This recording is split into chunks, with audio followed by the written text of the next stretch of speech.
அன்னதானம், அதை விட ஒரு மனிதனுக்கு நிதானம்.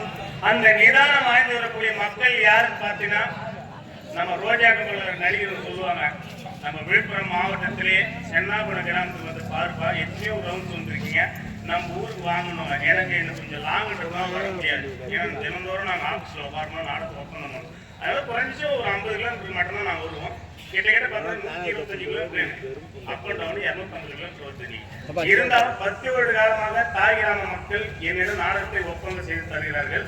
அப்போ ரோஜா கம்பெனி ஆகட்டும், நேற்று வந்த புனிதால் நாடகமன்றம் ஆகட்டும், பல மன்றம் ஆகட்டும், நம்ம பொறுமை, அன்பு, பாசம், நிதானம் அப்படின்னு பார்த்தா என் தாய் கிராமம் சென்னாகுளம் கிராமம் தான் நான் உணர்றேன்.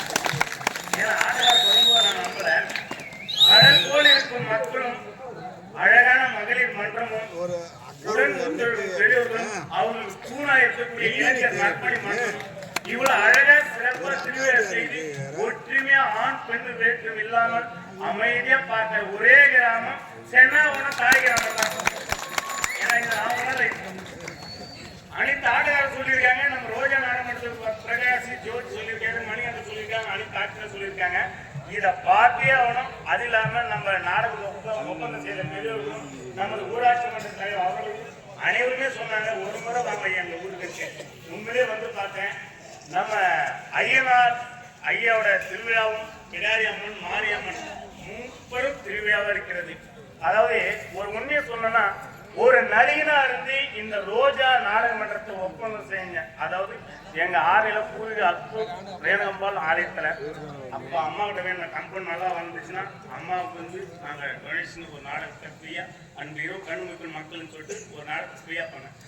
அதுக்கப்புறம் ரோஜா நாடகமன்றம் நல்லா வளர்ந்து கொண்டிருக்கிற நேரத்துல என் காலம் சென்ற குருநாதர் சிவா இறந்த உடனே அனைத்து நாடகமன்ற உரிமையாளர்களும் மற்ற கலைகள் ஒன்று சேர்ந்து அவருடைய இடத்துல நாடக அமைப்பாளராக 60 மன்றங்களுக்கு அமைப்பாளர் DMO டாக்டர் போஸ்டிங் கொடுத்து இன்னைக்கு ஏஜென்ட் உட்காரும்போது காஞ்சிபுரம் பக்கத்துல ஐநாறு குளத்துல அதே மாதிரி ஒரு கடா வெட்டி ரோஜா நாடகமன்றத்தை அன்று இரவு 60,000 ரூபாய் நாடகமன்றத்தை ஃப்ரீயா நடத்தும். இது ஏன் சொல்ல வரேன்னு கேட்டீங்கன்னா, 10 வருடத்துக்கு அப்புறம் நான் ஒரு மண்ணுல கால வைக்கிறேன்னா, இப்ப ஐயனார் ஆகட்டும், விடயராமன் ஆகட்டும், மாரியம்மன் ஆலயத்துல எனக்கு மனசுல திருப்தி கிடைக்கிறது. நான் ஒரு கோரிக்கை வச்சுக்கிறேன், அந்த கோரிக்கை கண்டிப்பா நிறைவேறும். ஏன்னு கேட்டேன்னா, நம்ம விழுப்புரம் மாவட்டத்தில் சுற்றுவட்டத்துல அனைவருமே சொல்லிடுறாங்க, சென்னாகுளம் கிராம பொதுமக்கள் போய் பாருங்க, அந்த ஆலயத்தை போய் பாருங்க, அந்த மண் சக்தி அதிகமா இருக்குதுன்னு. இப்போ நான் வந்த உடனே கௌரி சொல்லுது, நான் வந்த உடனே தீபாவளி காமிச்சாங்க. என்னோட கோரிக்கை நிறைவேறினால் அடுத்த விட சித்தர் ஒன்னாம் நாடகம் இருந்தாரு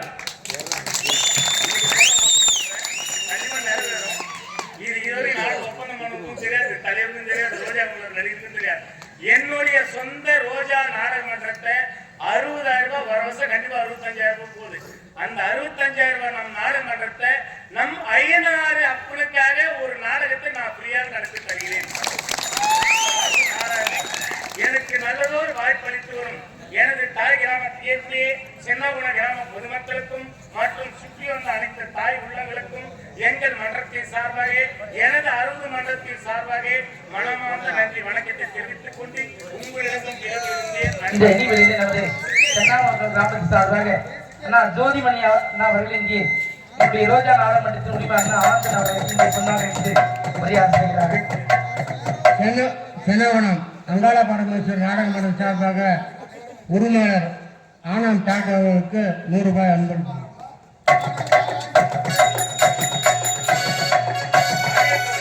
நமது நாடக மன்றம் நாளை இரவு காரை சித்தேரிப்பட்டு கிராமத்தில் மிக சிறப்பாக இதே போல் நாடகம் நடைபெறும். அனைத்து மக்கள் வந்து நம் கிராமத்தில் எப்படி ஒற்றுமையா இருந்து சிறப்பிக்கிறீர்களோ அதே போல் சித்தேரிப்பட்டுக்கும் மக்கள் வர வேண்டும். நமது நாடக மன்றம் இதுவரைக்கும் காமெடியா போன கதையை பார்த்துங்க, உயிரையே பணியமா வைத்து மோடி எடுக்கிற காட்சியெல்லாம் இருக்குது. நான் எப்படி ஐயனார் அப்பங்கிட்டையும் பிடாரி மாவட்டம் மாரியம்மன் கிட்ட கோரிக்கை வச்சனும் அதே போல இவன் மூரை நினைத்துக் கொண்டு இந்த கதையில் வர சம்பவங்களை பார்த்து கொண்டே இருக்கும் போது சாலை மாணவர்கள் வரம் கொடுக்கிற நேரத்துல உன் குடும்பத்தில் என்ன கஷ்டங்கள் நஷ்டங்கள் இருந்தாலும் அந்த துன்பத்தை நீந்தி இன்பமா குடும்பத்தோடு சேமமா வாழணும்னா அவங்க கூட பிரார்த்தனை செய்றீங்க. அடுத்த திருவிழாவுக்கு அந்த அம்மாவுக்கும் நம்ம ஐயனார் அப்பனுக்கும் அந்த கோரிக்கை நிறைவேற்றணும் என்று என் கூட சேர்ந்து அடுத்த வருஷம் குறைஞ்சது ஒரு 100 பேராவது அவருக்கு பிரார்த்தனை செய்யும். கண்டிப்பா அந்த எப்படி சொல்றாங்க பிரார்த்தனை செய்து கொள்கிறீங்க. அதை கண்டிப்பா நிவர்த்தி செய்யணும். அந்த ஐயனார் வேண்டுகொண்டு விடைபெறுகின்றேன். நன்றி, வணக்கம்.